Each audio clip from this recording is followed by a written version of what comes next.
Hát sziasztok! Mint látjátok, előttem van egy másik autóm.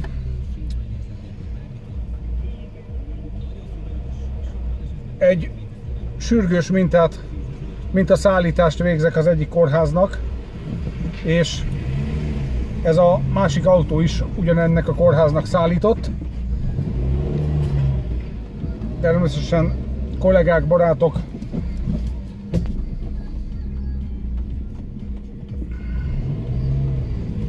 megvártam, hogy a nénit nehogy szétlapítsam. Övemet bekötöm, mert az az első. Szóval zajlik az élet. Mondanám, hogy minden visszatért a régi kerékvágásba.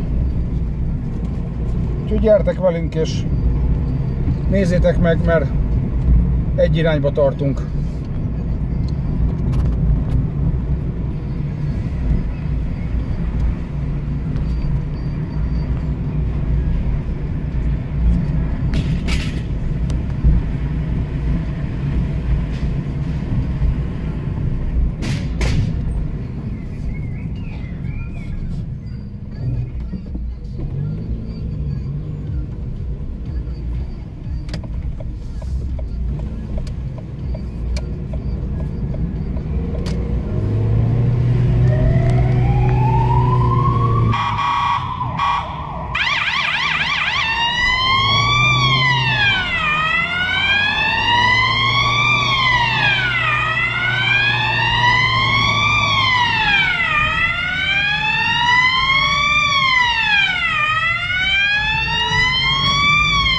Basszus!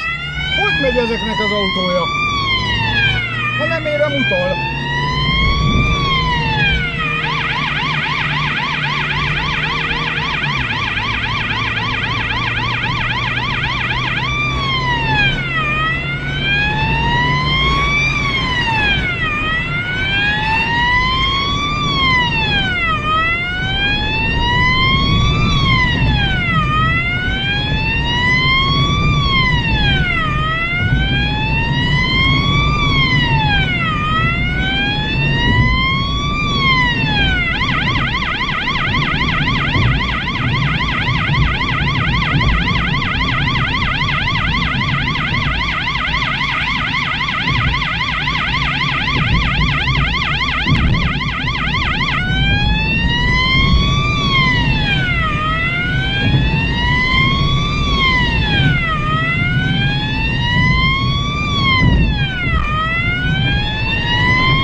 És már csöng a telefon.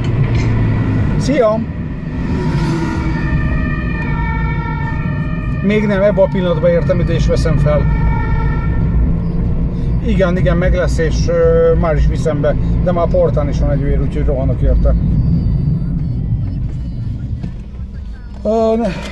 Igen, felhívom, de Oké, meg lesz, rohanok. Szia! Felhívom, szia! Szia!